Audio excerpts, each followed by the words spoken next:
আসসালামু আলাইকুম বন্ধুরা, আজকে আমি আসছি একটা লং ভিডিও নিয়ে আমার আব্বুর সবজির বাগানে। এখানে দেখো কত সুন্দর সবজি, এখানে কত বড় বড় ডাঁটা হয়েছে, আর দেখো পেঁপে গাছ, আর সাথে আছে পাট ক্ষেত, তার সাথে আছে বেগুনের ক্ষেত, আর সাথে দেখো আখের চাষ করছে। আলহামদুলিল্লাহ ভালোই ফলন হয়েছে মাশাআল্লাহ।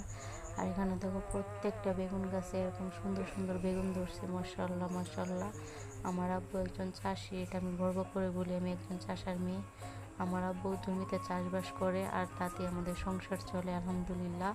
আর এখানে দেখো কত সুন্দর একটা বেগুন মাশাআল্লাহ। আমি হয়তো ভিডিও ভালো করে এডিট করতে পারি না, ভালো করে কথা বলতে পারি না, তাও চেষ্টা করতেছি গ্রামের মেয়ে হয়ে আমার আব্বুর পাশে দাঁড়ানোর।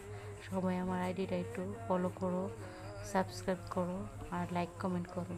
আর দেখো এই গাছে কতগুলো বেগুন ধরেছে।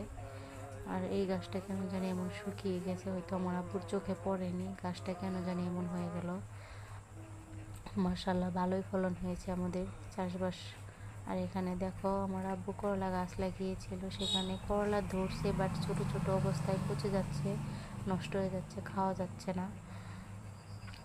আর এখানে আমার আব্বু পাট চাষ করছে, মাশাআল্লাহ ভালোই ফলন হয়েছে। ময়মনসিংহের মানুষ আধা পাকা পাট শাকের পাতা কুচি কুচি করে কুটে তারপর রোদে শুকিয়ে ভাজি করে খায়, এটা শুধু ময়মনসিংহের মানুষই চিনবে।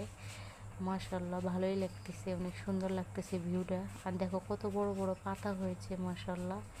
ময়মনসিংহের মানুষ এই পাট শাক অনেক পছন্দ করে। আর এখানে দেখো করলাগুলো এরকম ছোট অবস্থায় নষ্ট হয়ে যাচ্ছে, অনেক কিছু প্রক্রিয়া করছে তাও কোনো কিছু তো কাজ হয়নি।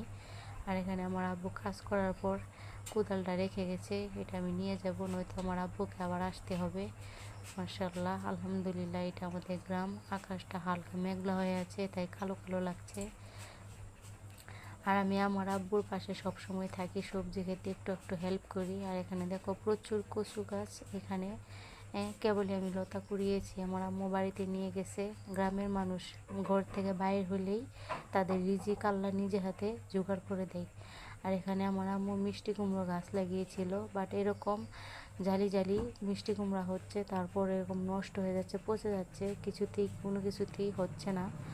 বাট এই লাউ পাতা, এই কুমড়ো পাতাটা ভর্তা করে খেতে অনেক স্বাদ, ডাঁটা খাওয়া যায়। আর এখানে আমার আব্বু পাট চাষ করছে, বাট এত ভালো ফলন হয়নি, তাও করছে। এখন আমি বাড়িতে যাচ্ছি। আর এখানে দেখো আমাদের কাঁঠাল গাছে কত বড় বড় কাঁঠাল ধরেছে। আমার আম্মু একটা তেঁতুল গাছ লাগিয়েছিল নিজ হাতে, মাশাআল্লাহ ভালোই বড় হয়েছে। আর আমার আব্বু এখন বেগুন তুলে নিয়ে আসছে, বাজারে যাবে। এইটুকুই আমার ব্লগ ছিল, হয়তো কথা ভালোভাবে বলতে পারিনি, তাও সবাই পাশে থেকো প্লিজ।